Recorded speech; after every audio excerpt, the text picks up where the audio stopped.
Então, no consultório, você também tem um trabalho mais direcionado para crianças atípicas, não verbais.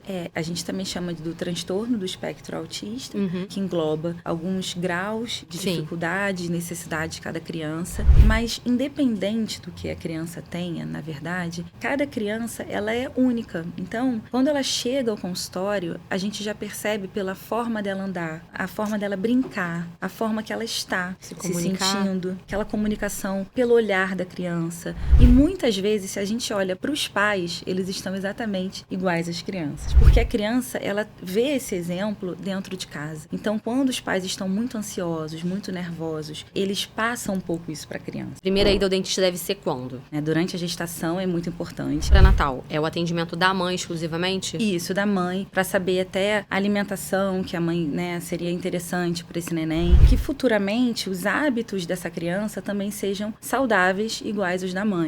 A ida ao dentista é interessante que seja antes do primeiro dentinho, porque quando o aleitamento é exclusivamente materno, a higienização da boquinha da criança não é necessária até em torno de 6 a 8 meses de idade, porque o leite materno tem anticorpos.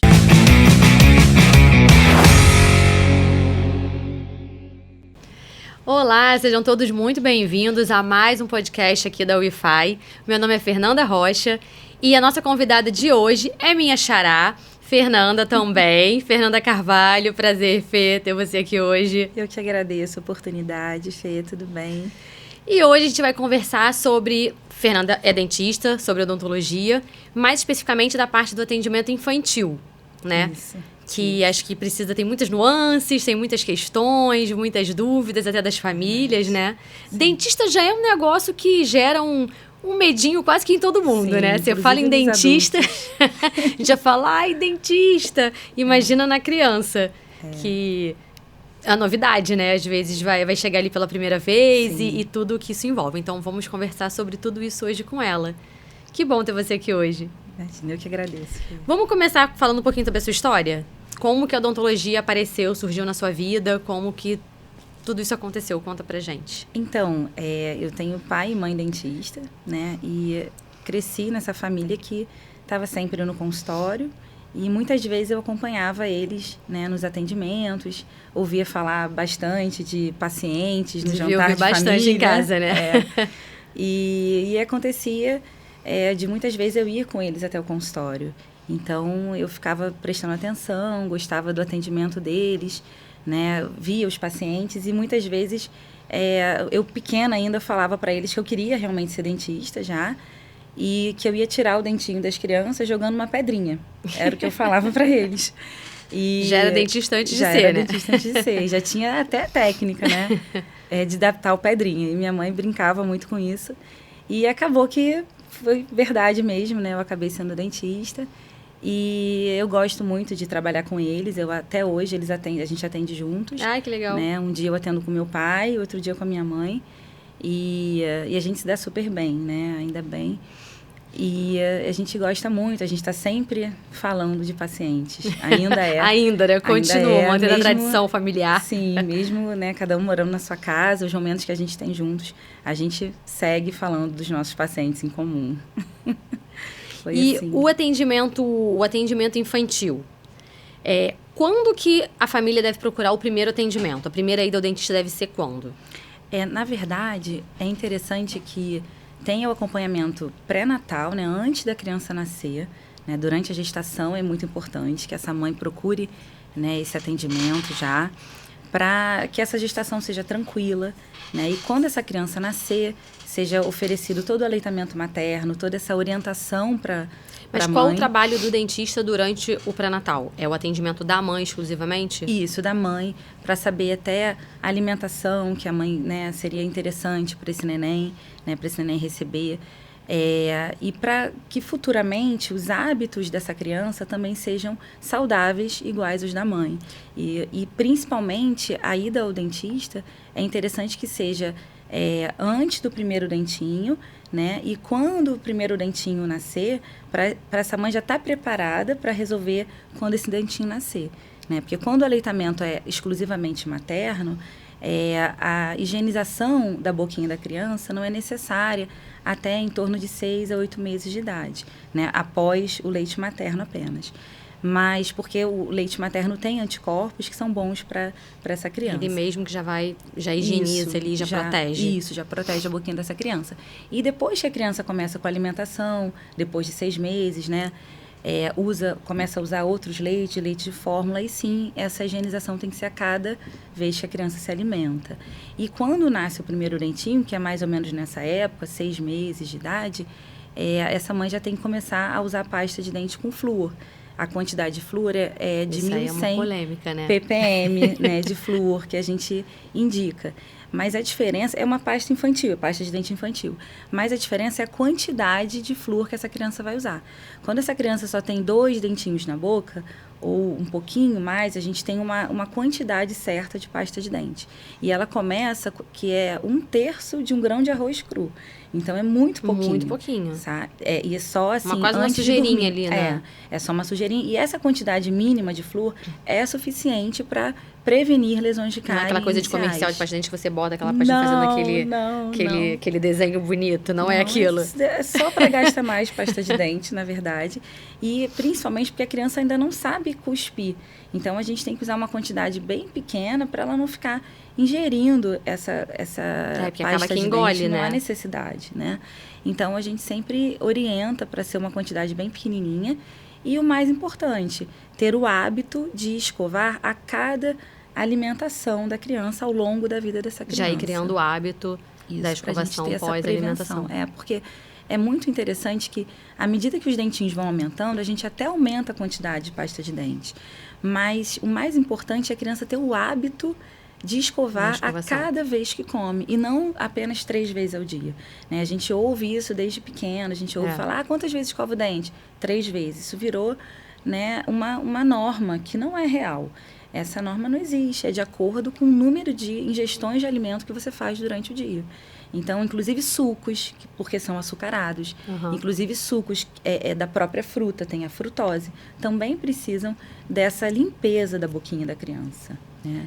E existe mesmo, isso é mito, ou que a escovação da noite é a escovação mais importante do dia? É verdade. É verdade? A escovação da noite é mais importante porque durante o nosso período de sono, a nossa salivação reduz. Então, a saliva protege a nossa boquinha com os anticorpos que existem nela para evitar esses micro-organismos. Então, à noite tem que ser a melhor escovação. Tanto que é o momento que eu peço para passar fio dental e escovar o dente e realmente caprichar. Ou seja, não só permitir que a criança escove, ela pode até escovar, mas com uma ajuda da mãe ou do pai, do cuidador dessa criança, para uma segunda escovação ou uma supervisão. Porque a criança, ela até 10 anos de idade, ela não tem uma autonomia completa sobre a escovação. É difícil realmente escovar, fazer os movimentos corretamente, limpar bem esse dentinho. E aí o que acontece? Chega à noite, reduz a salivação, então aumenta a chance tanto de tártaro quanto de cárie. Sabe? Então, é bem importante. E quando a gente estava falando do atendimento pré-natal, então esse atendimento pré-natal, ele seria o atendimento da mãe, nas questões de saúde bucal da mãe, mas de uma orientação para o que vai acontecer para o bebê, do que vai acontecer a partir do momento do nascimento, as orientações que ela já tem que ter ali, saber como proceder a partir dali. Seria isso? Isso. Até para estar sabendo higienizar a boquinha desse neném quando ele nascer.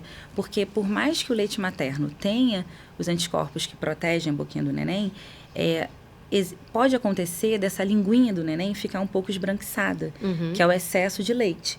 Quando a criança, né, tem a livre demanda, mama demais, pode acontecer de ser mais propício a linguinha da criança a juntar uma saburra branquinha. E essa saburra, se não for removida, ela pode dar um pouco de fungo.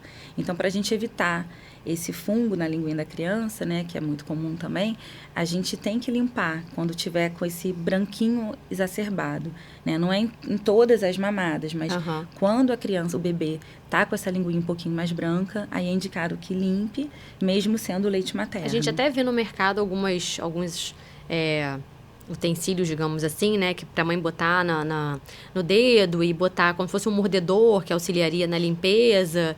Esse é o tipo de coisa que você a dedeira orienta. ajuda. A dedeira ela é de silicone, você coloca o dedinho, encaixa e limpa o rebordo, né? Que a criança ainda não tem dentinho, então você limpa o rebordo, onde vai nascer o dentinho, né? Na gengiva. E você pode limpar também a linguinha. Mas, às vezes, a criança, ela tem uma dificuldade de permitir que a aberturinha de boca. Então, às vezes, aumenta uma consistência diferente desse silicone. Então, eu até indico para o paciente envolver uma gaze no próprio dedinho, que aí não fica uma abertura de boca maior. Porque tem muitas vezes que já são... consegue limpar bem. Decoradinhos, temáticos, né? E aí fica uma coisa maior, né? Maior. E, às vezes, a criança tem mais dificuldade de aderir. Então, é bom que os pais, desde novinhos, já comecem desde a criança bem pequenininha, já comecem a mexer nessa boquinha para a criança ter essa familiaridade com a inserção futura da escovinha de dente, que é um tamanho um pouquinho maior. E de não ter... Acontece da criança, de repente, fazer ânsia de vômito na hora de começar a escovação, de dar essa... Acho que eu já ouvi de fazer ânsia de vômito às vezes. Acontece, principalmente quando escova a língua também, né? E a criança, apesar dela ter a mania de colocar tudo na boca, todos os brinquedos, morder meio tudo... contraditório, né? Mas chega na hora de escovar, se essa cerda da escova fizer um leve machucadinho ou um leve desconforto na criança, ela para de usar. Então, a criança, ela se defende, como ela... muitas vezes ainda não está falando tão bem, se comunicando tão bem, então ela simplesmente não abre mais a boca. Então é muito comum essa queixa no consultório: doutora, meu filho não escova o dente em casa. É uma luta, eu tenho que brigar, eu tenho que chantagear. É muito difícil, é muito complicado. Porque às vezes não sabe nem explicar o porquê que ela não gosta daquilo, né? Às vezes pode acontecer de ser na escola, numa correria, algum cuidador foi escovar rápido e incomodou de alguma maneira. Então, a gente não tem um controle de qualidade das cerdas das escovas perfeito. Então, a gente tem cada vez mais marcas no mercado. Sim. Então, o que eu falo? Para a mãe ou o cuidador pontuar isso, não pontuar, mas... saber a força que vai usar ali na escovinha da criança e permitir que a criança faça também, para a criança se familiarizar com esse ato de escovar. E sempre dar o exemplo, né? Primeiro, o cuidador fala: vou escovar o meu dente, aí com a própria escova. E a criança vai repetir, e depois, agora vamos trocar, eu escovo você escova a minha boquinha. Porque no exemplo, a criança começa a ver que isso é uma coisa comum. Na brincadeira, né? Na brincadeira, no lúdico. Não naquela coisa do forçar, que tem que escovar, porque tem que... Sim, porque senão vira uma guerra dentro de casa. E a escovação não pode ser uma guerra. É um ato comum, como o de tomar banho, simples, de higiene. E que se a criança não ficar à vontade, aí quando chegar na consulta, vai sentar na cadeira do dentista, o que acontece? Ela não quer abrir a boca, porque ela fica com medo, fica... Se a escova já está machucando, incomoda, já que incomoda, dirá alguma outra coisa que ela não sabe nem o que vai acontecer. E aí é uma confusão de situações, porque a criança já não gosta de escovar, aí quando vai abrir a boca já está cheia de cárie, e aí a gente vai ter que fazer uma intervenção que realmente pode ser dolorosa. Então, o trabalho que eu vou ter vai ser muito maior para, né, dessensibilizar, que é quando a gente começa a mostrar para essa criança que a escovação é bacana, que o atendimento no consultório odontológico é agradável, é para ser um momento lúdico, é para ser um momento interessante para a criança, que a criança chegue no consultório e saiba que ela vai brincar, saiba que ela vai ser cuidada, saiba que eu estou ali para ajudá-la, né, e para realmente desmistificar, né, e tirar esse trauma de escovação. No seu consultório, você também faz atendimento com crianças atípicas, né? E com pessoas portadoras de deficiência. A gente até esclarecer antes, porque são alguns termos que são relativamente novos e que as pessoas podem não estar muito familiarizadas. Antigamente, a gente usava a expressão criança com... Antigamente, a gente usava a expressão criança especial. E hoje em dia esse termo foi atualizado e a gente usa o termo de criança atípica quando a gente trata de uma criança que tem alguma questão no desenvolvimento de aprendizado, né? Isso. E o que a gente antes falava como portador de deficiência ou deficiente, hoje o termo correto para se utilizar é pessoa com deficiência, né? Também usado pela sigla PCD. Então, no consultório, você também tem um trabalho mais direcionado para crianças atípicas, não verbais, você também... trabalha... a gente também chama do transtorno do espectro autista, né, que engloba alguns graus, né, de dificuldade, necessidade de cada criança. Mas, independente do que a criança tenha, na verdade, eu sempre procuro olhar para a criança com o mesmo olhar. Por quê? Cada criança, ela é única. Então, quando ela chega ao consultório, a gente já percebe pela forma dela andar, a forma dela brincar, a forma que ela está se sentindo, aquela comunicação pelo olhar da criança. Tem criança que chega no consultório, quer mexer em tudo, quer olhar tudo. E é a maneira dessa criança entender onde ela está chegando. É um lugar novo para ela. E muitas vezes, se a gente olha para os pais, eles estão exatamente iguais às crianças. Por quê? Porque a criança, ela vê esse exemplo dentro de casa. Então, quando os pais estão muito ansiosos, muito nervosos, eles passam um pouco isso para a criança. Então, independente do que a criança apresente ou as dificuldades que ela tenha, eu gosto sempre de deixar a criança muito à vontade. Ela pode mexer em tudo, pode... Claro, nada que seja perigoso, né? Claro, que vai botar em risco ali. Botar em risco, né? A segurança da criança. Mas, de maneira geral, ela pode entrar, pode ficar à vontade. Ela vai ter um espaço lá para as crianças. Elas já sabem que ali é o lugar delas. Então, elas entram, elas já sabem que tem um espaço para elas desenharem, para elas brincarem. Elas abrem um baúzinho que já tem um monte de brinquedo. Então, a criança já pensa, opa, aqui é meu lugar. Então, ela já começa a se familiarizar. Então, nesse momento, a gente vê que tem umas crianças que já chegam se comunicando e outras não. Então, a gente conversa. Eu deixo primeiro a criança chegar, né, conhecer o ambiente. E aí, eu vou conversando junto com os pais.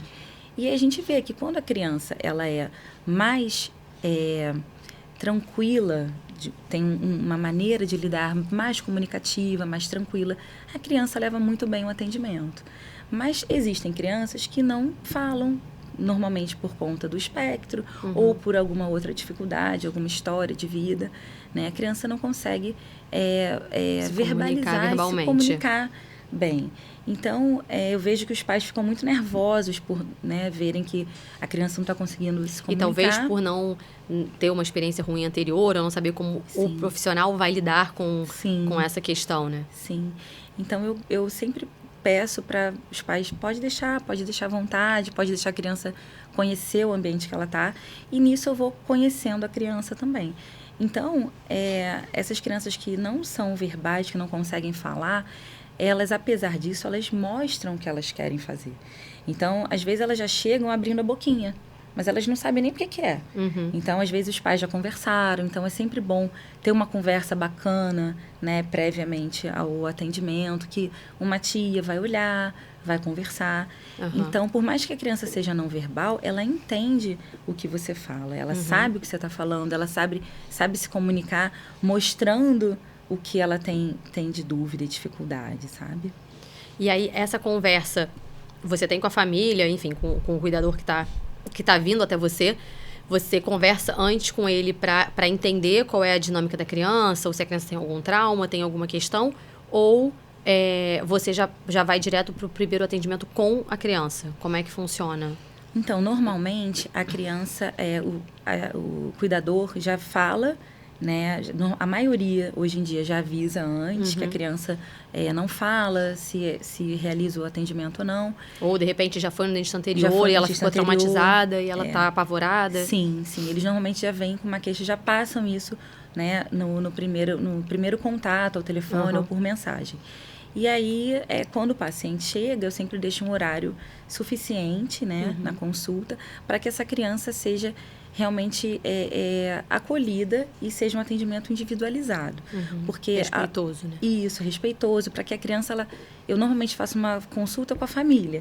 Então, enquanto eu estou conversando com a criança, os pais também participam, né? Eu sempre peço para os pais deixarem eu conversar um pouquinho com a criança, para saber o que realmente incomoda a criança. Às vezes a criança, ela não se incomoda ainda com dor, não sabe que tem uma cárie, né? Então, às vezes, os pais estão ansiosos e nervosos para resolver aquela situação, mas a criança ainda não tem aquela maturidade de já chegar, sentar e abrir a boca como um adulto. Pode ser até uma situação que a criança não esteja sentindo dor realmente. Sim, Então, o que a gente faz primeiro é deixar essa criança ficar à vontade, conhecer tudo que tem ali, E depois, num segundo momento ou numa segunda consulta, a gente realiza o procedimento. Então, a gente faz primeiro uma consulta de dessensibilização, para a criança conhecer realmente o ambiente, né, do consultório. Quebrar aquela barreira ali do desconhecido, né? Desconhecido, e ver que, às vezes, ela, se já tiver ido a um consultório previamente, para ela perceber, eu até falo, olha, eu sei que você já foi num atendimento antes, a sua mãe me falou,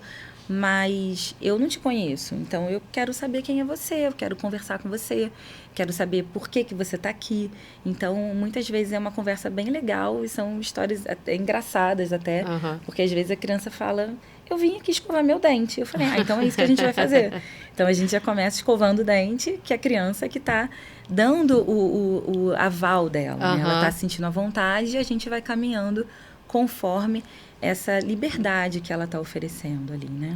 E que reações, assim, mais adversas podem acontecer, né, durante o atendimento, seja de uma criança típica ou atípica, que são mais desafiadores ali, que tem que ter mais jogo de cintura para contornar? Muitas situações engraçadas. Eu já tive uma criança que uma vez ela sentou na cadeira e eu falei, olha, tudo bem, fiz todo aquele atendimento, conversando e tal. De repente, ele falou assim, tia, eu não vou, mas não quero mais. Aí levantou da minha cadeira, foi lá para a porta do consultório e falou, eu vou embora. Aí a mãe ficou desesperada na hora e tudo. Eu falei, calma, vou conversar com ele.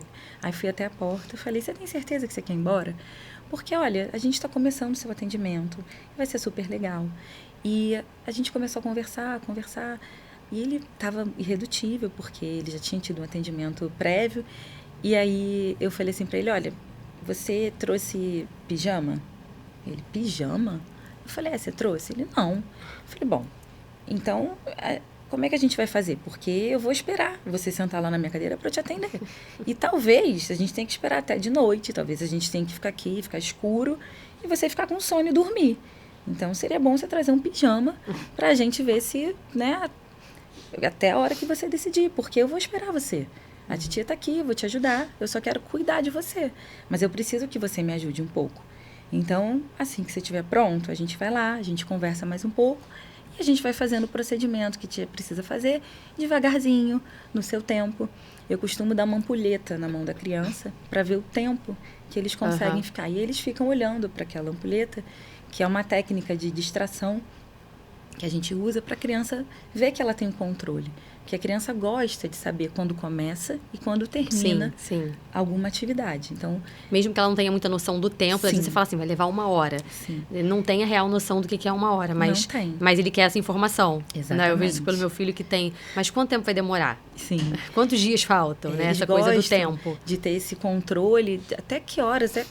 Poxa, mas preciso ficar mais tempo aqui? Então, eles têm um tempo de cadeira muito pequeno, muito curto. Então, a gente faz o máximo que a gente pode, mas respeitando ali o tempo da criança. Então, eu costumo contar com eles. Vamos contar até 10. Ah, não quero. Então, a gente faz umas trocas. Eu falo, então, vou contar até 5. E nisso, a gente vai ganhando a confiança da criança. O mais importante é isso, é a criança se sentir à vontade para a gente finalizar o procedimento. Não se sentir enganada, né? Não, enganada jamais. E eu sempre falo, eu peço muitas vezes para os pais, eles percebem que às vezes eu tenho que dar umas diretas nos pais, porque eu sei que eles estão ajudando, mas às vezes acaba atrapalhando. Já aconteceu de eu estar no meio do procedimento e a mãe falar, já está acabando, tá, filho? E aí eu respondo, olha, a sua mãe, eu falo para a mãe, olha, a mamãe ainda não está acabando, porque a gente está terminando de tirar a sujeirinha aqui do dente, então a gente ainda não está acabando, mas eu vou te avisar. Eu vou avisar para ela, quando estiver acabando, a gente vai contando e vai avisando. Porque a criança, quando a mãe fala que está acabando, é acabando mesmo. Então, se a gente fala... Não acabando, levar mais 20 minutos. Não posso. Então, quando eu falo para a criança, estamos terminando, eu vou fazer só mais uma luzinha e acabou. Eu vou fazer a luzinha e vai acabar. Então, eles têm que ter essa confiança em mim. Eu peço para eles se sentirem algum desconforto ou cansaço. A criança cansa. A gente cansa, né, de ficar com a boquinha aberta. Eles cansam mais ainda. Então, eu falo, quando cansar de estar com a boquinha aberta, levanta o bracinho. Aí eu deixo uma mãozinha livre. Essa mãozinha você segura o espelho. Essa daqui você deixa livre. Essa mão livre você vai levantar e a titia vai parar. Não precisa gritar, não precisa fazer nenhum barulho. só levantar a mãozinha e a titia para. E a gente treina antes. E aí a criança vai ficando à vontade. E muitas vezes a gente termina todo o procedimento que tem que ser feito e a criança sai tranquila, sai feliz e querendo voltar.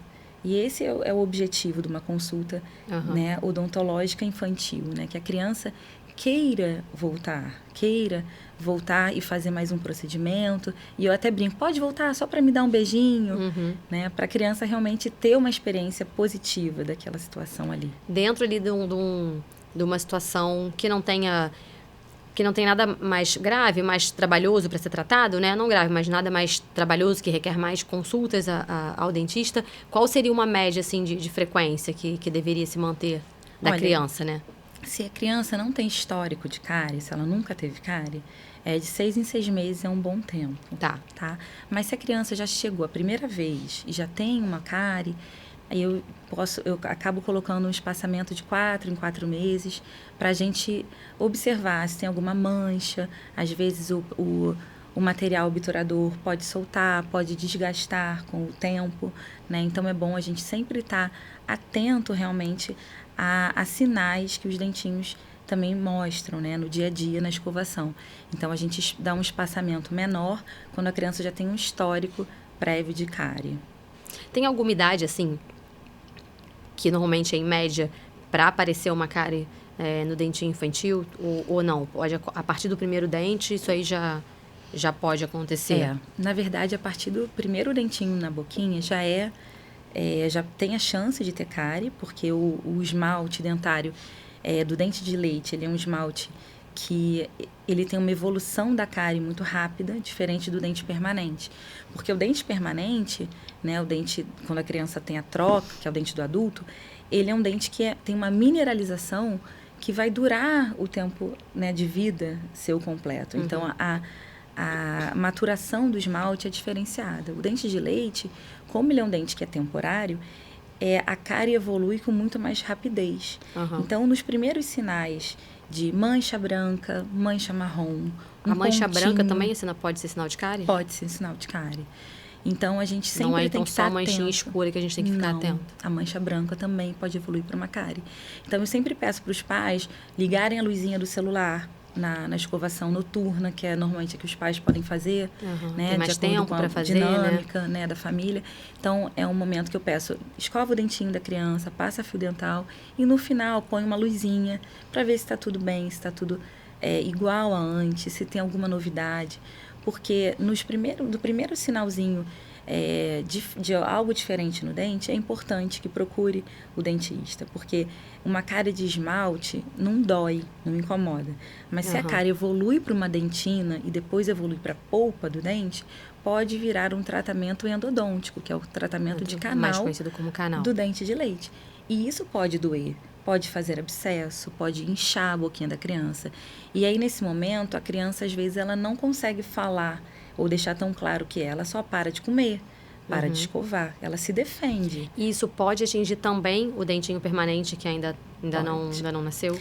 Não, que não nasceu não atinge. Tá. Mas se a criança apresenta já algum dentinho permanente, né, na idade de 6, 7 anos, os molares permanentes já nascem. E não é troca, nenhum dente cai para eles nascerem. Eles nascem sozinhos lá atrás. Então, muitas vezes, os responsáveis acham que é um dente de leite. E quando acomete o canal, não é no canal de dente de leite, é um canal de dente permanente, que é um dente para a vida inteira. Então, é muito ruim quando a gente vê esse acometimento numa idade tão precoce. Às vezes, uma criança de 8 anos já tem um tratamento de canal num dente permanente. Então, por isso que é importante essa prevenção, o cuidado da escovação, de bons hábitos, tanto alimentares quanto de escovação, desde uma idade bem precoce, para que isso perpetue até a idade adulta e que a criança tenha uma saúde bucal para o resto da vida. Quando você falou da questão da alimentação também, a gente sabe, né, que todo mundo fala que um dos maiores, talvez o maior vilão, não sei, seria o açúcar, né, os doces, essa coisa. Tem mais algum alimento que também interfira na saúde dos dentes, digamos assim? Os biscoitos, tanto salgados, né, quanto doces, realmente o açúcar é um grande vilão. Mas o que eu falo muito no consultório são os biscoitos, principalmente, e carboidratos de maneira geral, porque acaba sendo um hábito muito comum, né, de uma praticidade dos produtos industrializados. Então, é muito mais fácil você pegar um biscoito para a criança levar de lanche. Sim. É muito mais simples, né?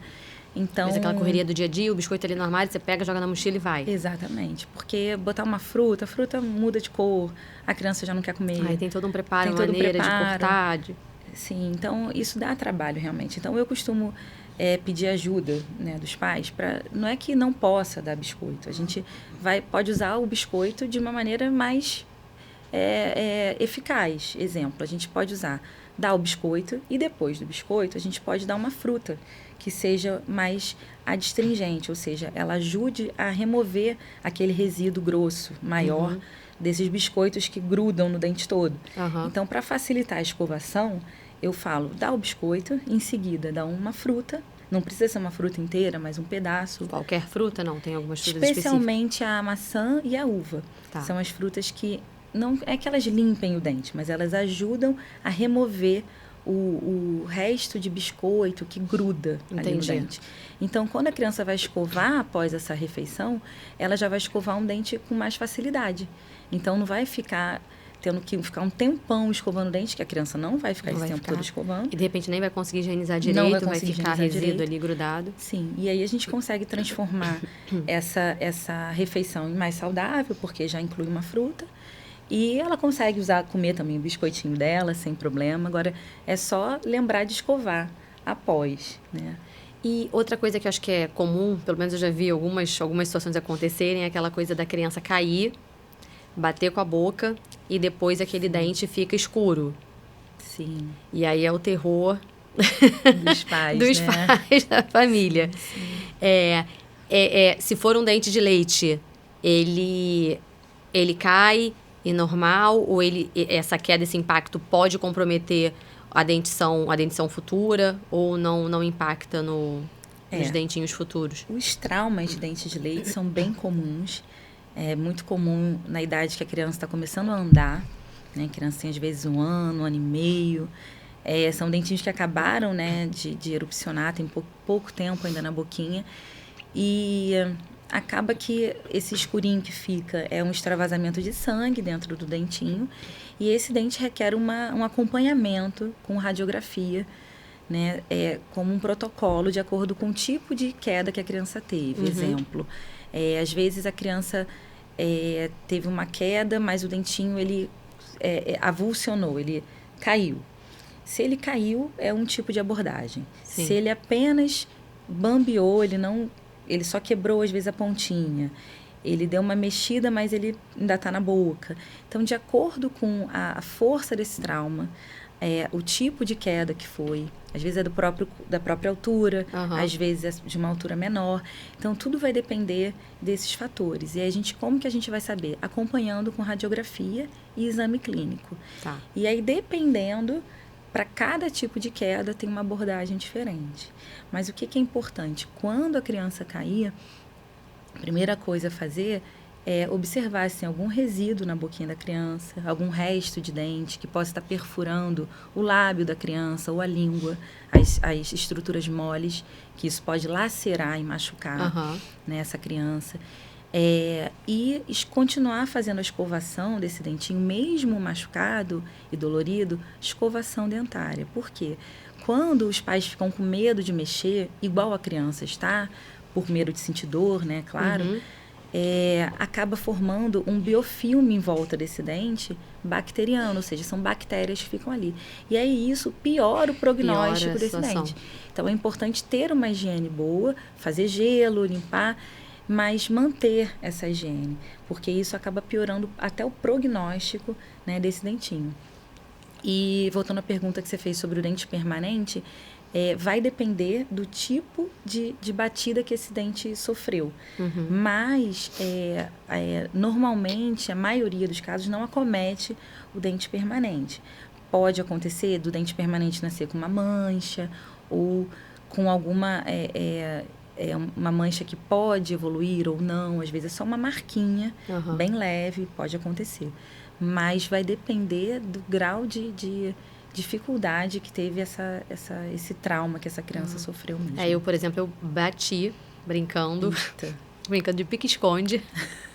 Bati com a boca na cabeça de outra criança. Ai. E aí o dente caiu. Só que não tava, era de leite, mas não tava mole ainda, né? Caiu.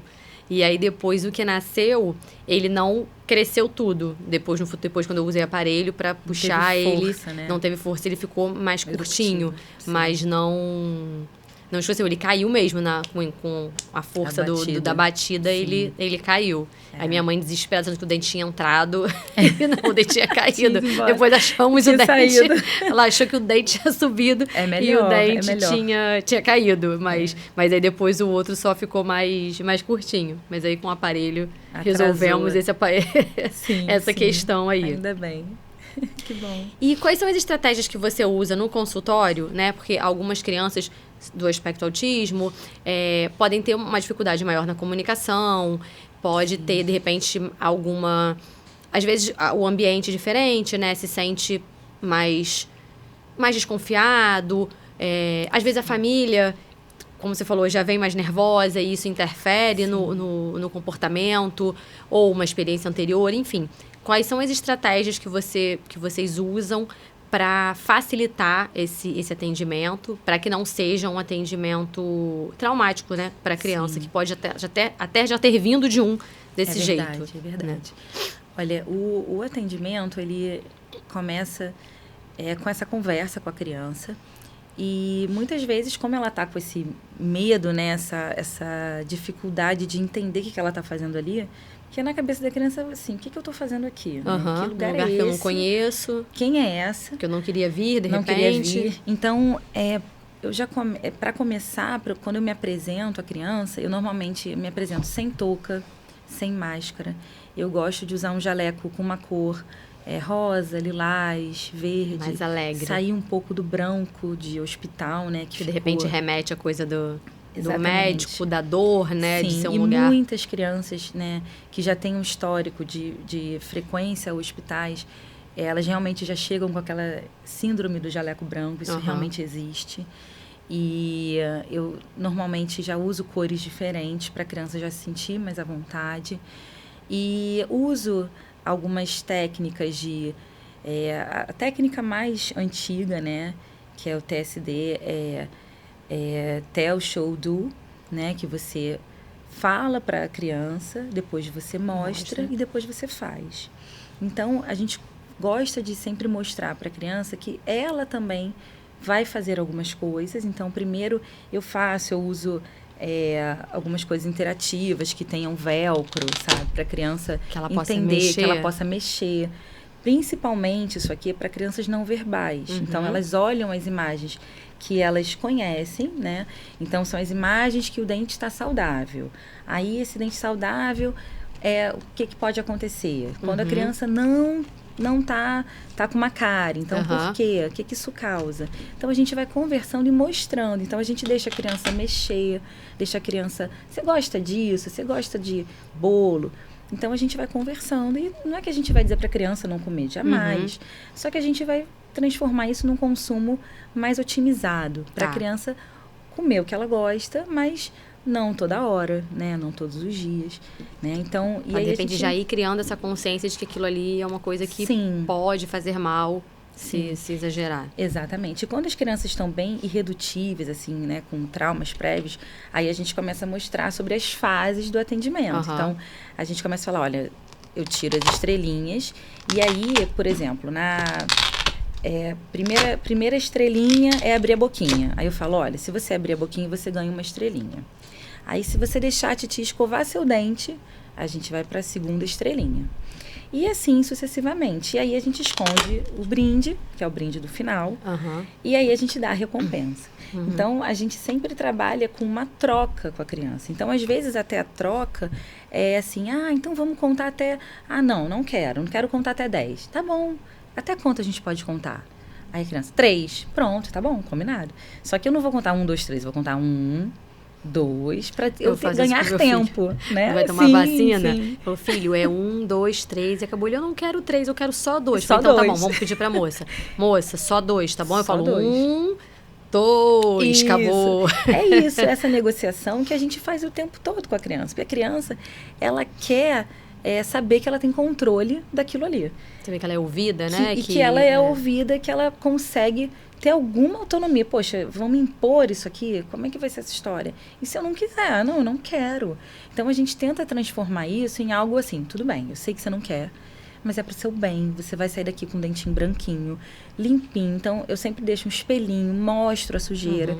E antes de mostrar os instrumentos que eu uso na criança, eu uso no João, que é o nosso amigo, nossa girafinha amada, gente, nosso João é mascotinho. maravilhoso. Nosso a boquinha do João é maravilhosa. Adorei quando eu vi. E aí as crianças mexem, eles fazem o atendimento no João. Então, eu deixo o espelhinho para as crianças mexerem, eu coloco a luva nas crianças, eles mexem no João. Então, eles conseguem ver, tá vendo? A boquinha dele é igual a sua. Então, a gente usa o gulosão, que é o sugador, na boquinha do João. A gente mostra antes, mostra o que eu vou fazer no João e depois eu aplico na criança. Então, quando a criança vai abrir a boca efetivamente, ela já está super tranquila, porque ela já sabe o que vai acontecer, ela sabe o que esperar. Então, a criança já está preparada. Ela já fala assim, entendi. Agora eu sei o que é. Porque, realmente, você olhar aqueles aparelhos ali, você está deitada, né? De repente, é a sua primeira experiência. Sim. Dá um certo medo. O que ela vai fazer com isso? Não, e ver aqueles barulhos, o instrumental isso da vai gente, me machucar, isso vai doer. O ar faz um barulho faz chato, um barulho. Né? Então, assim, é uma pistolinha. Então, sai uma água em jato. Então, isso assusta a criança. Então, antes de eu colocar na boquinha da criança, eu coloco na boquinha do João, coloco na mão da criança, a criança sente a escovinha de Robson que eu vou usar para limpar o dentinho. Eu mostro na mãozinha da criança, a criança sente uma cosquinha, mas ela já entende, ela segura o motor. Então, para ela, é tipo uma brincadeira, realmente. Para ela entender que aquilo ali é uma rotina, mais é uma coisa diferente. A gente tira o fator surpresa, né? A gente tira o fator surpresa. Então, a gente usa a distração, né? A gente consegue brincar, fazer o lúdico, mas tem uma troca, assim. Ela precisa também me ajudar. Mas ela tem que saber que ela está me ajudando pro bem dela. A anestesia, muitas vezes a criança já sofreu algum procedimento prévio, então ela já está em pânico da anestesia, que é porque tem uma agulha. Sim, criança não gosta de agulha. Eu não gosto de agulha, que dirá criança. Ninguém gosta de agulha, né? E aí eu falo, não, aqui não é lugar de vacina, então aqui não tem agulha. Então, é mentira, claro que tem agulha. Só que para criança, não vai ter, ela não vai ver essa agulha. Por quê? Porque ela já tem essa memória ruim da vacina. Então, ela não pode levar isso para o meu atendimento. Mas é uma agulhinha, assim. Só que como é que a gente faz? Eu até... Tem uns pais que querem até ajudar e acabam, em alguns momentos, deixando a criança mais ansiosa. Por quê? Quando os pais entram em contato antes e conversam, a gente conversa antes, eu falo, olha, não precisa dizer como vai ser o procedimento. Apenas fala que a tia Fernanda vai cuidar do dentinho da criança e tá tudo bem. E você vai estar do lado da criança e a criança se sente segura. A mãe pode dar a mãozinha. Tudo isso, o responsável fica o tempo todo na sala. Mas, por que eu às vezes peço para não avisar? Porque muitas vezes os pais vão falar, olha, vai dar uma beliscadinha na sua gengiva, vai dar uma espetadinha, pronto. Acabou. A criança já imagina um espeto desse tamanho, uma agulha gigante, triplo do tamanho do que é. Assim, a agulha de uma criança extra curta. É muito pequena. Mas o que ela vai pensar? Que é giga. Né? Então, para a criança até virou... Até que para criança é tudo macro, né? Muito macro. Então, para a criança virou, meu Deus, eu não vou. Então, aquela criança já dormiu mal, já está pensando naquilo. Já vai para lá suando, de repente chorando, ansiosa. Já chega, não quer. Fala, não vou tirar meu dente, ou então não vou, acabou. Então, às vezes, os pais querendo ajudar acabam atrapalhando sem querer. Então, por que eu digo isso? Porque na verdade, a criança não vê. A gente tampa a agulhinha, a criança não sabe que tem uma agulhinha ali. E com o anestésico tópico, que a gente passa na mucosa prévia, realmente a criança não vai sentir a espetadinha, a tal espetadinha. Então, isso pode atrapalhar, porque aí, senão a criança já cria uma história. E muitas vezes eu falo, olha, meu amor, não inventa, não cria nada na sua cabecinha. Não deixa a cabecinha criar nada. Olha pra titia. Às vezes eles fecham os olhos. Eu falei, não fecha o olho, vamos olhar junto. ó, é o seu dentinho, a tia vai fazer isso. E aí eu vou mostrando. Mas na hora da anestesia, realmente eu peço para a criança levantar o queixinho, então ela vai olhar para cima e aí ela não vai saber que tem uma agulhinha. Até ali. porque entre confiar no pai e na mãe que tá falando, né? No cuidador que seja, e confiar em uma pessoa que ela tá vendo pela primeira vez, ela vai confiar na pessoa da convivência dela, né? Com certeza. Então, é Você difícil perderia a gente quebrar. nessa batalha aí. Exatamente. Então, eu peço, não, olha só, deixa eu te explicar. Aí eu tenho que desfazer o que os pais falaram. Então, assim, acaba dando um pouquinho mais de trabalho, mas dá tudo certo no final. Então... E existe caso que a criança precise de anestesia venosa para realizar algum procedimento? Sim. Principalmente quando a criança, né, é não verbal ou não atende a comandos. Às vezes ela até é um verbal, mas ela não consegue atender a nenhum comando, nenhum. Uhum. Se você pede, abre a boca, ela não reage. Uhum. Então, esses pacientes, quando precisam de uma cirurgia, mesmo que seja uma cirurgia simples ou pequena, a gente não pode ter a chance de, né, dar errado, né, e não conseguir fazer o procedimento corretamente. Então, quando a criança não tem esse tipo de ajuda, de colaboração, então existe a opção da sedação. Eu indico sempre a sedação venosa, que a criança realmente fica, né, dormindo e o procedimento é realizado. Pode ser feito no consultório, por meio de um anestesista, um médico. Isso que eu ia te perguntar, não é você que faz nesse caso? Não. A gente chama um anestesista e aí ele realiza essa sedação. E aí a gente realiza o procedimento com toda a segurança, né? A criança mesmo coloca ali no consultório, eletrodos. fica sendo monitorado, Sim, ela é monitorada, como se fosse sim. num hospital. Exatamente, como no hospital. Ela usa oxímetro, ela tem o monitor, sabe? Então, ela acompanha tudo. E aí, a gente consegue fazer o procedimento tranquilamente. Né? Existe a sedação por óxido nitroso também, que é indicado em alguns casos. É aquele da máscarazinha? Da máscara, só que o óxido nitroso, a criança tem que respirar. Ela tem que respirar o gás para o gás fazer efeito. E algumas vezes a criança pode estar congestionada, pode não respirar esse gás o suficiente, né? Então, varia um pouco, limita um pouco a técnica, dependendo do peso da criança, do tamanho. Apesar da criança ser não verbal, às vezes o tamanho dela é de um adulto já. Sim.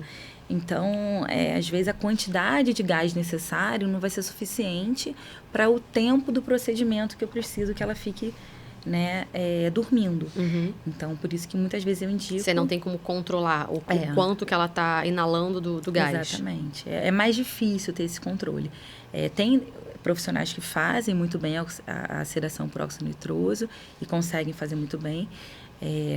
Mas eu confesso que eu fico um pouco insegura sobre o tempo de com medo de repente, tratamento. O efeito passar durante mais o rápido, procedimento. Sim. E aí a indicação seria a sedação venosa mesmo, ou no consultório com a equipe médica, ou no próprio hospital, né, que é a mais indicada realmente dentro do ambiente hospitalar. Mas aí no ambiente hospitalar seria para uma cirurgia maior ou até uma cirurgia menor, de um procedimento mais simples? Depende da história da criança, da história de saúde dessa criança. Tá. Às vezes a criança tem alguma limitação maior, alguma dificuldade de vitaminas ou dificuldade de, exemplo... Uma questão cardiológica, por exemplo? Cardiológica, sim.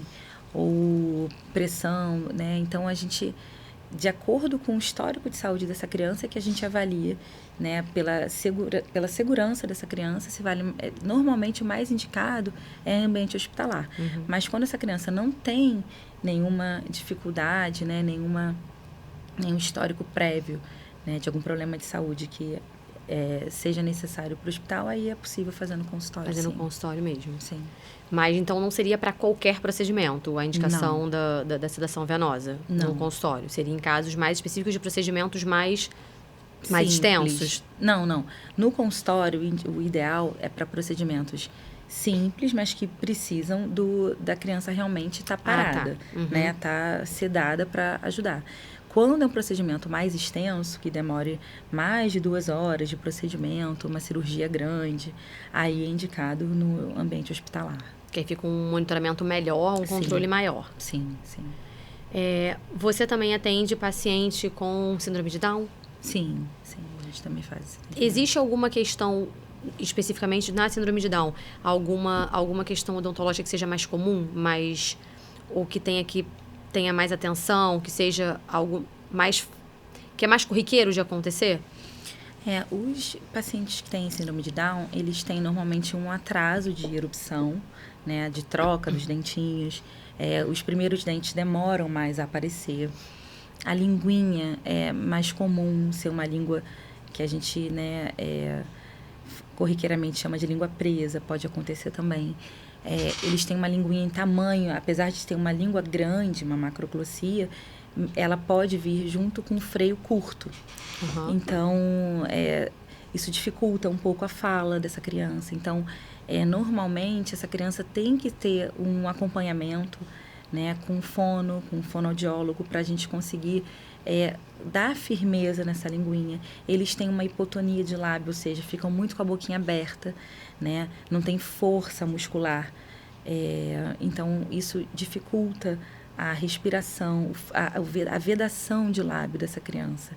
E quando a gente não tem um equilíbrio entre lábio, língua e dentes, o que acaba acontecendo é que os dentes saem da posição com mais facilidade e causam maloclusões, que são dentes fora da posição ideal. Uhum. Então, o lábio vai firmar o dente pela face vestibular, que é a parte de fora. A língua tem que dar o equilíbrio na parte de dentro, né, desse dentinho, na boca. E quando a gente não tem o equilíbrio, quando o lábio não fecha e a língua está para fora, quando esses dentes nascerem, eles vão acabar nascendo mais para fora.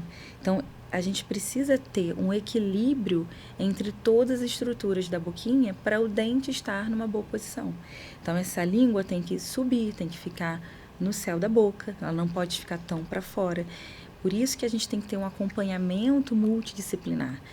A maioria dos meus pacientes, eu sempre converso com o fonoaudiólogo para saber como... Eu ia te perguntar isso, tem essa troca entre Sim, o dentista bastante, e a fono para alinhar um tratamento mais adequado. Fisioterapeuta também, porque o fisioterapeuta também, ele ajuda em pacientes quando tem bruxismo, então eles ajudam nessa questão dessa disfunção temporomandibular, que também pode acontecer com ou sem o bruxismo. Já tem crianças que têm dor aqui nessa articulação. Então, a gente tem que observar se isso é um fator genético, que é muito comum ser genético.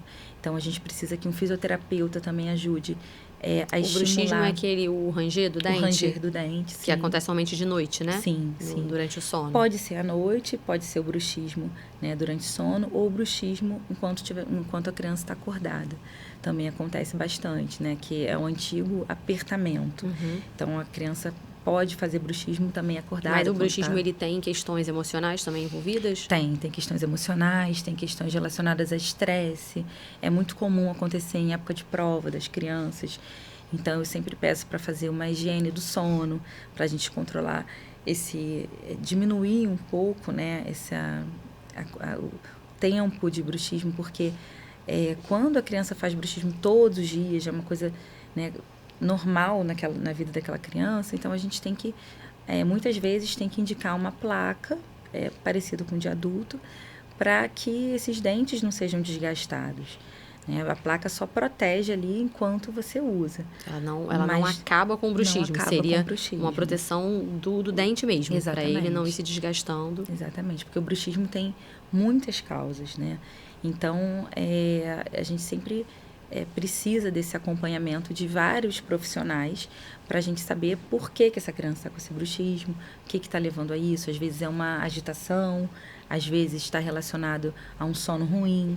Então, ela pode ser pontual, a criança apresentar e naturalmente passar sem nenhuma intervenção. Sim, pode sim. E também pode ser algo realmente demorar mais tempo, né, para reduzir pelo menos ou diminuir de acordo com o comportamento dessa criança, né? E existem outras causas de bruxismo também. Às vezes refluxo também causa bruxismo, né? Então a gente tem que realmente pesquisar o que está acontecendo na vida dessa criança. Então, às vezes, outros profissionais têm que ser né, chamados para ajudar no diagnóstico. O bruxismo não é, digamos assim, não seria a causa, tem uma outra causa. Sim. O bruxismo seria uma consequência de alguma outra questão o bruxismo... que esse paciente está vendo, a criança ou o adulto, né? Porque o adulto também, também exatamente. Tem. Pode ser uma consequência de outra situação, de outro problema. E esse desgaste do dente, ele traz alguma complicação, traz algum prejuízo?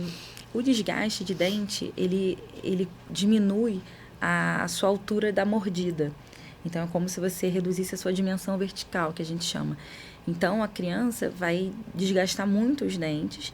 E aí, a primeira camada, que é a de esmalte, que é a camada mais dura, que é a que protege mais o dente, por isso que ela fica mais exposta, ela vai ficar...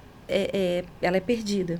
Então, a segunda camada, se já chegar na dentina, a criança já pode começar a ter alguma sensibilidade quando toma um sorvete, quando come alguma coisa gelado.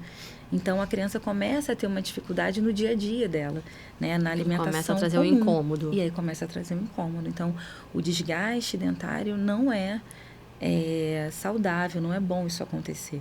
Então, a gente tem realmente que prevenir, né, para evitar esse desgaste grande nesses dentinhos. E quando já existe o desgaste, qual é tem alguma forma de recuperar? O que a gente consegue fazer são restaurações, né? Refazer esses dentinhos com resina. Uhum. E após as restaurações, usar uma placa para proteção, né, desse hábito e para proteção dessas restaurações que foram feitas. Para a gente conseguir manter esses dentinhos no tamanho certo na boca, para manter essa mordida da criança correta até a época da troca dos dentinhos, né? Que são em vários momentos, até 13, 12 anos a criança ainda está trocando dente, né? Então, demora realmente. Demora, né? E quanto tempo mais ou menos leva para cair tudo, assim, para a criança fazer toda a troca da dentição? Tem um prazo? Em torno dos 12, 13 anos de idade. Já estaria a dentição permanente está completa, mas isso é muito variável. Realmente, isso é de criança para criança mesmo. E existe alguma idade que, de repente, se a criança não fez a troca ainda, começa a ser, não sei se perigoso, mas começa a ter um alerta? Existe a chance de não ter o dente, de não vir o dente definitivo? Sim, a criança pode não ter o dente definitivo. Quando a gente observa que um ou outro dente demorou... É muito difícil todos os dentes demorarem a trocar no mesmo momento, sabe? Então, pode acontecer dos últimos dentes não trocarem. Então, pode acontecer da criança não ter o dente subsequente. E aí, quando não tem, o dente de leite, ele não amolece, não cai? Não amolece, não cai. Pelo contrário, ele fica mais estável ali na boquinha e nem entra naquele momento de mobilidade, né? Nem passa, né? Acontece isso. Ele fica firme lá e você fica achando que, de repente, tanto que tem muitos estranho, adultos, que não caiu. Sim, tanto que tem muitos adultos que falam, eu tenho um dente de leite até hoje na boca. Então, eles podem durar por muito tempo, porque acaba causando uma anquilose, que a gente chama, que é a união do dente diretamente àquele ossinho que está ali, que é a mandíbula ou a maxila. Então, esse dente não troca, porque o que faz o dente de leite cair é o dente permanente que está embaixo dele, que o dente permanente ele reabsorve a raiz do dente de leite. O dente permanente reabsorve a raizinha do dente de leite. E aí, por isso que quando o dente está na mão, ele é só aquilo que você estava vendo. Ali, né? E é só a coroa. Ele não tem as raízes, porque elas foram reabsorvidas pelo dente permanente. A não ser quando você tem uma retenção prolongada do dente de leite, e aí as raízes são inteiras. E aí isso acaba causando a gente precisa remover esse dentinho no consultório, porque ele não conseguiu cair por falta de força de erupção, ou porque não tem o dente seguinte. Então, é por isso que a gente tem que realmente pedir radiografias, né, numa consulta de rotina, para saber se essa criança, por que está demorando esse dentinho a trocar. Às vezes ele realmente não tem. Mas aí o adulto que tem esse dente de leite, um ou mais, ele precisa fazer alguma coisa ou ele pode ficar com esse dente aí? Observando pela radiografia, são dentes que ficam bem estáveis, né? Só que eles não têm o tamanho ideal. Então, o mais indicado é remover esse dente quando essa criança chega na idade adulta e remove esse dentinho e coloca um implante no lugar dele para ter uma coroa com o tamanho de um dente permanente. Esse é o ideal. Porque o dentinho de leite ele é menorzinho, né? Ele é menorzinho, tem uma coroa mais curta. Então, às vezes, na mordida não vai encaixar tão perfeitamente. Mas muitos adultos mantêm os dentinhos de leite. Tá ali, né? Tá ali, tá funcionando, tá deixa ele aí. É mais ou menos isso. Mas ele fica mais sensível, mais frágil? Não, ele acaba... quando a pessoa tem uma boa higiene e tudo, ele realmente fica na boquinha numa boa, sabe? Ele não fica móvel, não fica com mobilidade nenhuma. E o esmalte... Não, dente que quebraria mais facilmente, não? Depende, só se o paciente tiver um hábito de bruxismo ou tiver uma força mastigatória, né, mais acentuada.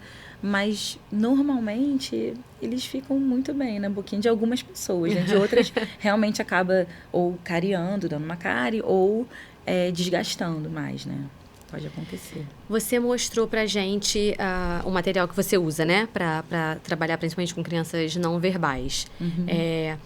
Existem outras formas de comunicação para não verbais? Não verbais. Tem uns métodos mais novos agora, né? Que é daqueles óculos, né? Com uma realidade diferenciada, mais tecnológica. Mais modernas. Tem uns aplicativos bacanas que ajudam bastante também as crianças. E tem uns vídeos, né? Às vezes tem uns vídeos que a gente vê, né, na internet também que ajudam essas crianças para saber o que elas vão... que elas podem chama de esperar. comunicação alternativa aumentada, né? Que seria...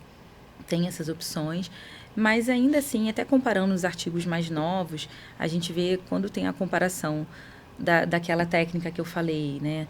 Que é falar, mostrar e fazer. Ela ainda é a base de todo atendimento infantil e ainda é a mais soberana, realmente.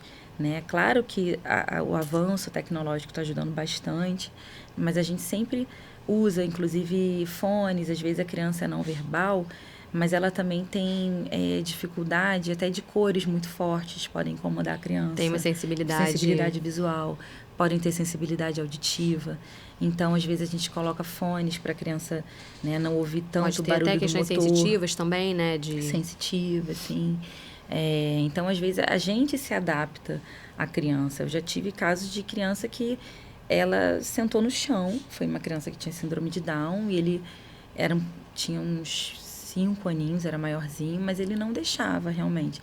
E aí, quando a gente sentou no chão, ele permitiu pelo menos uma abordagem mais simples e sem choro, sem ansiedade, sem incômodo. E aí a gente vai adaptando ao que a criança consegue, né, entender no mundo dela. E dali a gente vai evoluindo. Então a gente começa mostrando, deixa a criança, né, participar, mas ainda é um pouco difícil. Tem mães que pedem para colocar um vídeo no celular que a criança gosta. Ele gosta de ver esse vídeo. Acho que ele vai se acalmar vendo esse vídeo. E aí eu penso na hora, a gente sempre pensa se pode ou não. Porque se a criança estiver usando aquele vídeo para se acalmar, mas ela está consciente do que está sendo conversado ali, ou seja, ela tem total noção do que está acontecendo. Eu vou abrir minha boca, a mãe ali faz uma troca. Vou deixar você ver esse vídeo aqui, mas você tem que abrir a boca para a tia Fernanda. E a criança está permitindo, mas ela está acompanhando, ou seja, ela está entendendo o que está acontecendo, pode até usar um vídeo, ou ver algum programa que goste e tal. Mas, às vezes, esse vídeo é só para a criança... Tirar o foco. Tirar o foco, fingir que nada está acontecendo. E aí não é legal. Porque aí a criança pode se assustar com algum procedimento, algum movimento até. Não é nem procedimento, mas um movimento que eu faça. Como ela está distraída ali... Sim, está muito concentrada. Está concentrada naquele vídeo. Aí ela não presta atenção no que eu estou falando. Então, isso é realmente o dia a dia mesmo. A gente tem que observar ali. Então, normalmente eu faço uma troca. Eu falo, olha, vamos começar. Eu vou te mostrar o que a gente vai fazer. E assim que terminar... Você fica 10 minutos no vídeo, que tal? Então, a gente faz uma troca, aí a mãe, normalmente, os responsáveis conseguem entender que eu estou fazendo uma troca ali direto com a criança, e eles normalmente aceitam numa boa, e aí flui melhor. Então, é ali na hora que a gente consegue saber, né, como é que é aquela criança. E porque muitas crianças que têm até o transtorno do espectro autista, eles têm um hiperfoco. Então, eles ficam muito tempo naquele mesmo função, naquela atividade. E aí, para sair daquela atividade para outra... Eles se concentram mais do que uma criança da mesma idade ficaria. Sim. E repetem movimentos, então eles ficam naquilo ali. Então, você tem que ou participar de alguma forma... Entrar naquele mundo ali que ele está, ou você vai ter que... Ele tem que entender que você parou e vai começar um outro movimento, sabe? Então, às vezes é mais... Por isso que a consulta, às vezes, é mais demorada, porque a gente tem que entender aquela dinâmica ali daquela criança. Fê, vamos falar sobre aparelho? Vamos. Acho que é a fase que a gente coloca o aparelho, normalmente, é na fase infantil, né? Sim. Quando é criança. É mais fácil ver criança de aparelho do que adulto. Embora que hoje em dia tem muito adulto aí usando mais a parte estética, né? Pra ficar mais bonitinho e tal. Quando pensar em aparelho? É só depois da dentição definitiva? Então, os aparelhos, na verdade, tem a ver com a fase que a criança está, não necessariamente os dentes que já estão na boquinha. E o que aquela criança está precisando. Tá. Então, a criança ela precisa ter um equilíbrio entre os lábios, a língua e os dentes. E uma boa respiração. Por quê? O que a respiração do nariz tem a ver com a boca? Tem muitas crianças que são respiradoras tanto do nariz quanto da boca. São aquelas crianças que ficam com a boquinha aberta. Então, quando a gente observa essas crianças que não respiram só pelo nariz, isso significa que elas ficam um tempo de boquinha aberta, ou dormem com a boquinha aberta, e aí salivam muito mais, né? E aí, quando você abre a boca, essa criança abre a boca, essa língua vai lá para frente, porque para onde tiver espaço, a linguinha vai ocupar. Tá. Então, quando a gente observa essa língua lá para frente, muito baixa, né? É uma língua sem tanta força, essa hipotonia de todos esses músculos da mastigação e ali ao redor da boquinha, né, de lábio. Quando a gente observa essa falta de equilíbrio, significa que alguma coisa não está funcionando bem. Então, como o céu da boca, que é o palato, ele tem que estar sempre maior do que a arcada inferior. Quando a gente observa que a arcada superior, que é o céuzinho da boca, está mais estreito que a parte de baixo, a gente observa que essa criança não está passando essa linguinha nesse céu da boca. Ou seja, essa língua não sobe muito bem, ou ela não consegue subir, ou uma genética, né, de um estreitamento do arco superior também. Então, existem momentos que a gente precisa expandir o céu da boca. Então, existem aparelhos que a gente usa para aumentar essa largura do arco, para que essa linguinha comece a subir e contornando esse céu da boca melhor, e para que essa mordida se acomode de uma forma melhor. Então, dependendo da idade da criança, da fase que ela tiver, a gente precisa já realizar uma expansão precoce, né, que é numa idade bem jovem, realmente, por volta de 4 aninhos já é necessário. Muitas vezes já é necessário começar essa abordagem. Para quê? Para que ela consiga ter um equilíbrio, né, melhor. Às vezes ela usa chupeta, pode usar mamadeira, de repente ela tem algum hábito de sugar o dedo, né, chupar dedo. Então, todos esses hábitos podem piorar essa anatomia da boquinha da criança. Quando isso acontece, a gente tem que ter uma intervenção mais precoce. Para quê?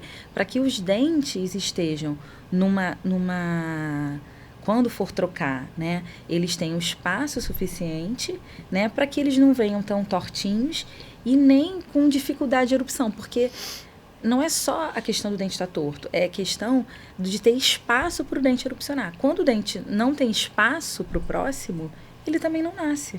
Então, a gente muitas vezes observa uma retenção prolongada do dente de leite por falta de espaço. Então, às vezes, como os dentes permanentes, a maioria é maior do que os dentes de leite, exceto os molares, né, de leite, que são maiores do que os pré-molares, eles precisam do espaço. Então, se a arcada não for do tamanho ideal, que caibam, eles não vão trocar. Ou quando trocarem, vão vir, quando vem um dente por cima do outro, muito perto, então não cabe. Então, por isso que muitas vezes a gente tem que fazer uma intervenção realmente em idade bem precoce. Que aí já não é pensando numa estética Não. do momento, né? Não. Seria mais na prevenção de outras questões no futuro que pode... E melhorando a respiração dessa criança, ela melhora o sono, ela fecha os lábios, né? Às vezes o incisivo superior, às vezes, são os dentes da frente, estão muito projetados. Então, essa criança tem muita chance de quando cair, fraturar, quebrar esse dentinho. E às vezes já é o permanente. Isso acontece normalmente com o uso prolongado da chupeta, por exemplo? Pode acontecer. Pode acontecer por chupeta, por dedo, né? A genética sempre também acontece bastante. Então, o que acontece é que a gente, para prevenir essas fraturas nos dentes permanentes, principalmente, muitas vezes a gente tem que usar aparelhos que recoloquem esses dentes numa posição melhor, né? E para que esse lábio acomode e esteja em equilíbrio com lábio, língua e dente. Quando a gente observa que falta alguma função tá equilibrada, então a gente já observa alguns problemas. E a gente é recente essa aparecimento, digamos assim, desses alinhadores invisíveis, Sim. né? Que são discretos, né? Não fica... Acredito que seja mais fácil até para a questão da higienização, né? Eu usei aparelho fixo e a higienização é um ponto que dificulta, por mais que você tenha escovinhas, aqueles passadores, é difícil, né? Sim. Requer mais cuidado, uma escovação mais demorada, que muitas vezes a criança não vai conseguir com tanto êxito, né? Esses alinhadores, eles são possíveis de serem utilizados em criança também? Sim, hoje em dia os alinhadores ortodônticos, eles facilitam, por serem removíveis, então facilitam a higiene, né? Porque você consegue remover para você tira ele para comer. Alimentação. E pra aí escovação. depois da alimentação você escova e recoloca. Tá. E eles ajudam bastante, inclusive as crianças, porque eles são trocados normalmente, semanalmente ou quinzenalmente. Então, essa criança, os pais às vezes ficam preocupados, vai perder, né? Não vai saber onde colocou. Então, é mais difícil isso acontecer com os alinhadores, porque eles são trocados frequentemente. Então, a gente consegue evoluir melhor os pacientes, mesmo em idade bem precoce, com esses alinhadores, porque eles são mais confortáveis, eles não encostam no céu da boca da criança, eles só encostam na parte dentária. Eu, particularmente, me dá muita ânsia de vômito o aparelho móvel. As crianças também têm essa ânsia. Não vou nem citar o nome do dentista aqui. Não assista, doutora Thaí. Porque exatamente isso. Eu, particularmente, fico com muita ânsia de vômito. Aquele negócio no céu da boca começa a me dar muita agonia. Incomoda. E para a criança também incomoda. Então, a gente tem que se colocar no lugar também para saber se vai ser possível, né, a aceitação dessa criança. Então, os alinhadores vieram realmente para ajudar nesse sentido, para ajudar a higienização, para ajudar no uso realmente. E eles são bem utilizados por crianças e adultos também. E tem alguma contraindicação, assim, de termos de idade? A partir de que idade ele é recomendado? Não, ele não tem contraindicação. Não tem contraindicação.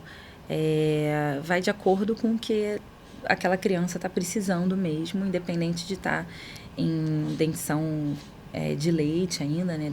Ele faz as mesmas funções que o aparelho fixo tradicional faria. Sim. E o móvel, né? Depende da situação. E o móvel também. Ele consegue, hoje em dia a gente já tem umas evoluções da tecnologia nesses alinhadores que já conseguem realizar uma expansão muito similar aos aparelhos ortopédicos funcionais, que também são aparelhos bem antigos, muito usados ainda, eu gosto bastante deles, que são aqueles, é um parafusinho que você ativa, é isso mesmo. Eles já são usados há muitos anos, são os mais antigos, mas ainda são bastante eficazes. Então, a gente ainda usa. Mas é isso, como ele pega uma retenção no céu da boca, alguns pacientes não gostam. Mas a maioria das crianças consegue usar bem quando tem uma indicação, quando a gente conversa, a gente pergunta antes, né?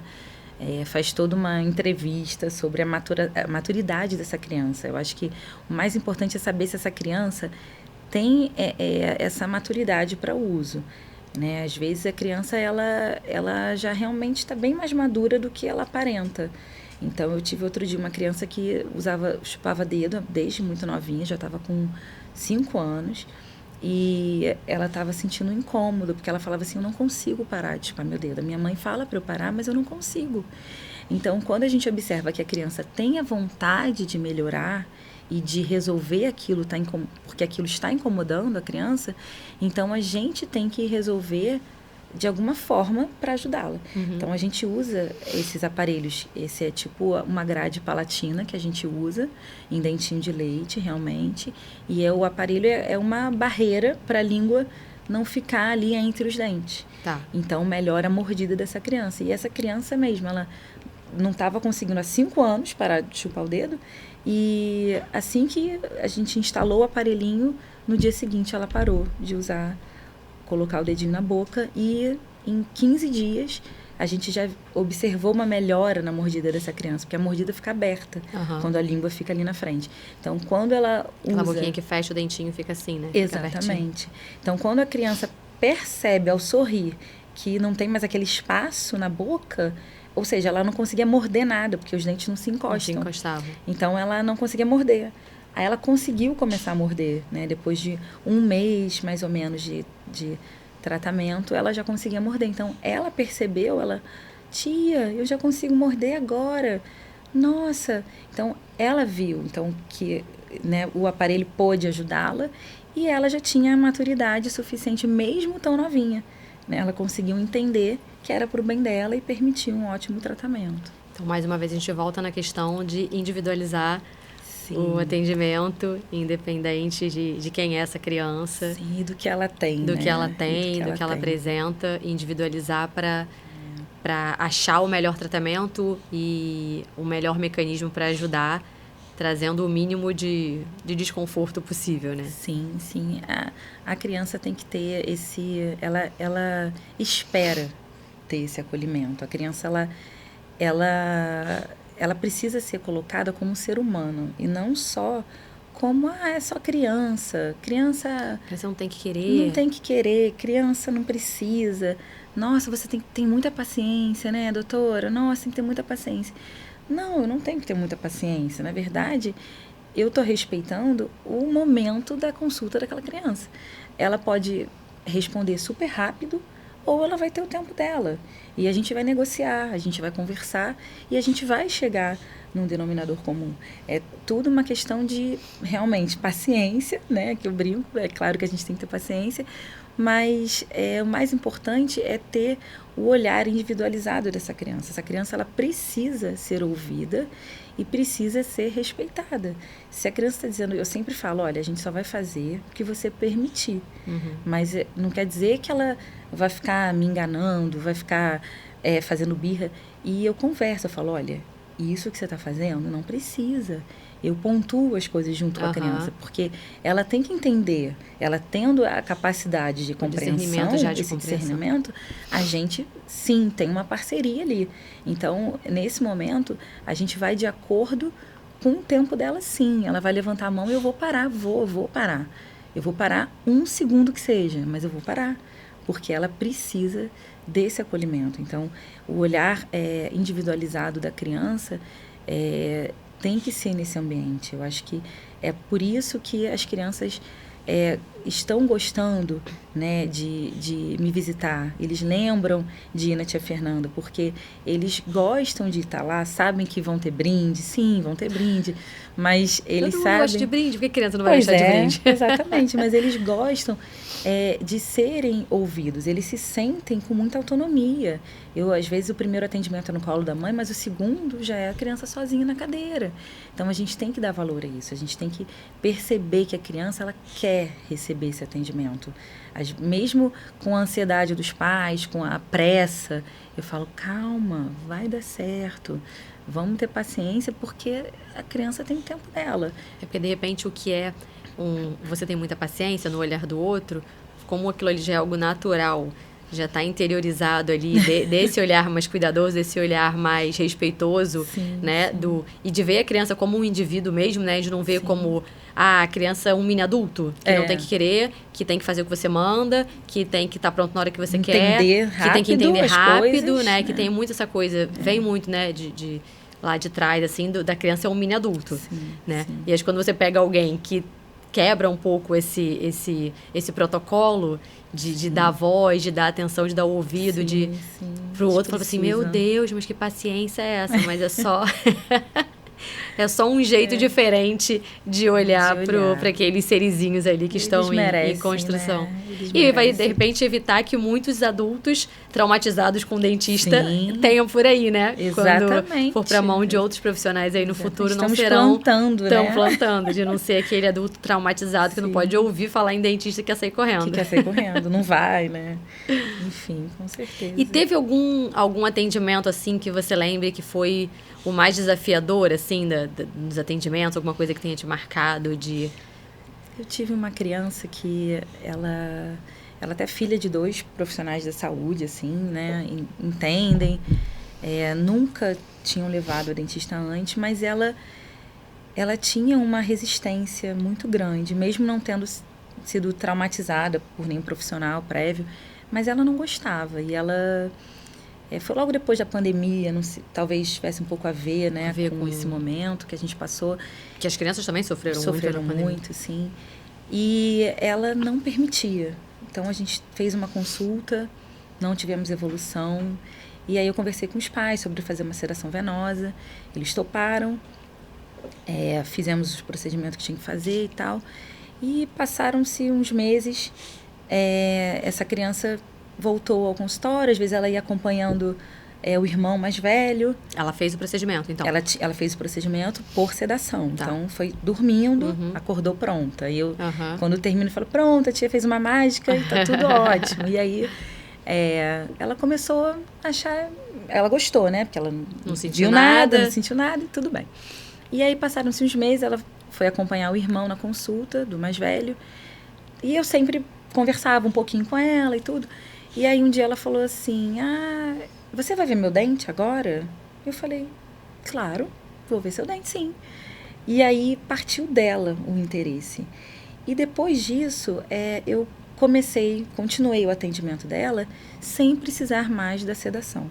Então, nem sempre que a sedação venosa é indicada, significa que essa criança vai ainda precisar... Vai ser sempre indicada. Sempre assim, porque às vezes os pais ficam com medo, falam, poxa, mas se eu sedar, a criança não vai entender o que aconteceu e nunca mais vai deixar você fazer algum procedimento acordado. Eu falei, não, a maturidade da criança e o tempo delas varia de criança para criança. Sim. Então, de fato, ela, apesar de ter sido muito resistente, ela evoluiu, teve maturidade, acabou confiando, né, em mim e funcionou super bem. Então, hoje ela é uma paciente que está em tratamento com um aparelho removível e permite o atendimento super bem, gosta de ir na tia Fernanda e passou o trauma dela ou alguma dificuldade, algum motivo que eu não consegui descobrir na época. Pode ter sido alguma coisa que ela ouviu? Sim. Algum filme que assistiu? Pode ter acontecido, exatamente. Que aquilo pode ter ficado forte dentro dela. E ela não conseguiu passar ou naquele pra gente. momento ela estava mais sensível, mais sensibilizada até pelo momento pós-pandemia do que tinha vivido. E aí eu não fiquei, né, incomodada de não saber por que essa criança não permite e tal. Ela não tinha nenhum espectro, não tinha nada, era verbal, ela é verbal tudo. E então eu fiquei realmente pensativa sobre esse caso. Demoramos a chegar num consenso com os pais e tudo. E deu tudo certo, sabe? Foi super bacana vê-la com maturidade, né? E com um entendimento de tudo que foi feito. E tranquila pro atendimento hoje em dia, legal. Fê, queria agradecer muito o nosso papo de hoje. Foi muito bom, foi muito esclarecedor. Acho que independente de ter ou não criança em casa e criança na família, eu acho que é até um carinho na nossa criança, sabe? De falar como eu gostaria de ter sido atendida. Eu até contei pra ela que eu tenho uma experiência, uma lembrança, assim, tipo, de estar deitada na cadeira do dentista com a minha mãe jogada em cima de mim, eu me debatendo que nem a louca, e a dentista pra arrancar, tipo, um dente de leite. Então, a minha experiência não foi nada respeitosa. Nada. E gostaria que todas as pessoas e as crianças pudessem ter esse atendimento com esse olhar carinhoso, cuidadoso. Obrigada. E bem direcionado, entendendo, né? Obrigada. Um momento que às vezes não é nem uma questão da vida, às vezes é um momento específico que aquela criança está vivendo, né? Sim, exatamente. Sei lá, tá passando por alguma questão muito específica na vidinha pessoal dela, que aquilo acaba refletindo em outros pontos, num atendimento, num medo, numa situação que ela reage como talvez ela não reagiria em outro momento. E ter esse olhar atento e cuidadoso, acho que faz toda a diferença para ela se sentir respeitada mesmo, né? Acolhida ali. E passar por esse procedimento da maneira mais tranquila possível, sem traumas. Com certeza, como eles merecem, né? Como eles merecem. Eu te agradeço a oportunidade de estar aqui, falando um pouco do meu trabalho. Realmente, eu que aprendo, né, com o atendimento das crianças. Eles me ensinam todos os dias. E eu acho que esse atendimento individualizado e humanizado foi porque a gente sempre quer que a criança entre no consultório. A gente sabe que a criança pode entrar no consultório com medo, chateada e ansiosa, mas o meu maior objetivo é que ela saia sorrindo e que ela saia realmente feliz daquele momento que poderia ter sido ruim, né, pelas expectativas que cada criança cria na cabecinha. E que, de alguma forma, eu consegui transformar aquilo num momento engraçado, divertido para a criança, que ela se sentiu à vontade. E eu acho que é isso que as crianças merecem, né? Respeito, acolhimento e um atendimento realmente individualizado, né? Eu acho que é o que eles merecem. Foi ótimo, adorei. Obrigada. A gente vai deixar aqui na descrição do vídeo o arroba da Fê, para vocês acompanharem ela na clínica, marcarem seu atendimento, se você for aqui do Rio. Se não for também, quiser vir se atender com ela, fique à vontade. Tá ótimo. Ela não vai achar nem um pouco ruim se você vier prestigiá-la. Vai ser um prazer. A gente vai deixar na descrição do vídeo para vocês poderem acompanhar um pouquinho mais sobre o trabalho dela. Não esqueça de mandar seu comentário, pode tirar qualquer dúvida que tenha surgido durante a nossa conversa. Sim. E não se esqueça de se inscrever no canal, ativar as notificações, deixar o seu like. E não perca, porque tenho certeza que a gente vai ter outros papos com a doutora Fernanda ainda aqui no programa. Tá ótimo, obrigada. Até a próxima. Tchau, tchau.